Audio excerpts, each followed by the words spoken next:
Los siglos del capitalismo sefaradí. Cuando verso la fin del siglo XVIII, los países del norte de la África y del Medio Oriente empiezan a desarrollar intensivamente sus comercios con los países europeos, los dirigentes árabes y otomanos naturalmente se apoyaron sobre los mercaderes judíos que vivían en sus territorios.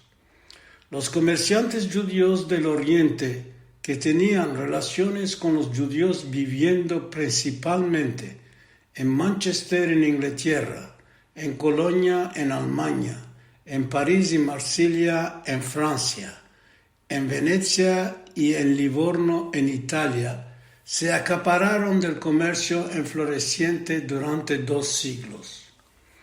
Los mercaderes judíos otomanos, malgrado la concurrencia de los griegos y de los armenios, fueron capaces de desarrollar sus mercados.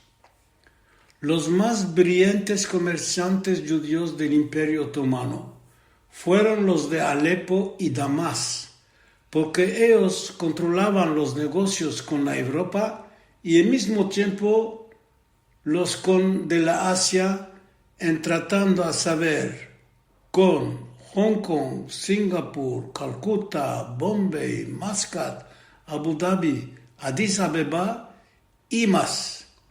Los más famosos fueron el Sheikh Sassoon, presidente de la comunidad judía de Bagdad, y David Ezra de Alepo, que se había establecido en Calcuta. Sassoon fue por mucho tiempo el único dirigente financiero de los gobernadores turcos en Bagdad. Fue nombrado Sarrafbashi, ministro financiero del Pasha. En los años 1820, la familia Sassoon de Basora, en Irak, se había establecido en Bombay y en colaboración con otros comerciantes iraquianos y iranianos, ellos habían vendido todo el menester de índigo de la Gran Bretaña que la Gran Bretaña necesitaba.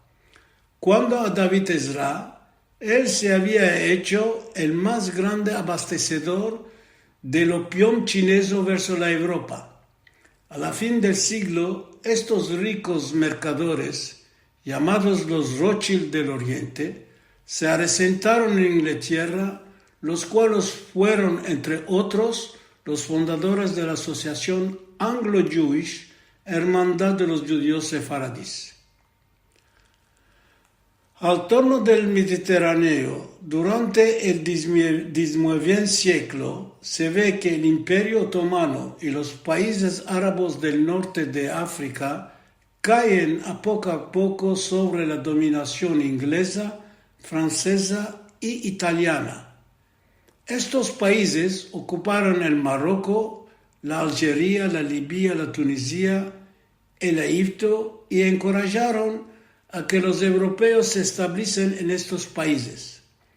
Mismo en las ciudades importantes del Imperio Otomano, como Selanikó, Estambul, Izmir, Antakya y más, se ve relativamente anchas comunidades de levantinos, una mezcla de ingleses, de franceses, de italianos, de austriacos, los cuales recibieron, gracias a las capitulaciones, derechos de no pagar daños al gobierno turco. Bien entendido, achaques que las importaciones y exportaciones de la mayoría de los productos habían pasado en manos de estos levantenes, los cuales a sus turnos emplearon griegos y armenos, prefiriendo por ser cristianos. Los judíos con el tiempo perdieron todas las prerrogativas comerciales que tuvieron. Pocos son los que fueron capaces de tomar las nacionalidades europeas para poder continuar sus negocios. Se cuenta que ciertos comerciantes judíos de Livorno ayudaron a que judíos de Izmir y de las islas de la Mar Egea alcancen a tomar la ciudadanía italiana y así poder laborar sin pagar dacios. Por contra, En aquella época, la expansión europea trocó los lugares de actividad comercial verso las ciudades del borde de mar del Mediterráneo Sur, donde se establecen cónsules con poderes administrativos, hombres de negocio, abogados, ingenieros, los cuales forman comunidades de europeos. Al contacto de estos nuevos venidos, ciertos de los judíos emancipándose, laboraron con ellos y mismo judíos europeos se establecieron a fin de partajar los beneficios del importante negocio que se desarrolló. Por ejemplo, a la inauguración del Canal de Suez en 1869, una grande inmigración de judíos de los Balcanes, de Izmir y del alrededor del Mediterráneo y mismo ashkenazes de la Europa central arribaron en Egipto.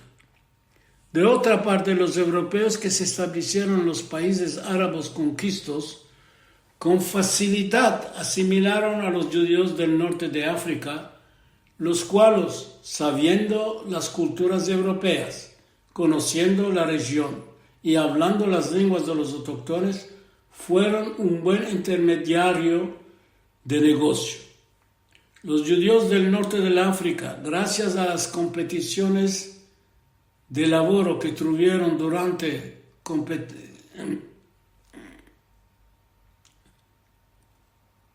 de labor que tuvieron durante 2 siglos, fueron irreemplazables, siendo un elemento central de la coyuntura de aquella época. Ellos fueron agentes de compañías europeas y, de otro lado, socios de las personas de poder del país en el cual eran establecidos. En el Marruecos, a los judíos los llamaban Tujar al-Sultán. A los que llamaban Tujar al-Sultán representaban la aristocracia de una burguesía con privilegios que les permitía de importar productos como tejidos, candelas, azúcar, chai, bebiente que se había hecho nacional en el empecillo del siglo XVIII. Exportaban trigo, aceite, cueros, corales y más. Desde el Sáhara fin a Livorno y de allá a las otras ciudades importantes de Europa, establecieron una cadena de comerciantes judíos con los cuales organizaban sus negocios.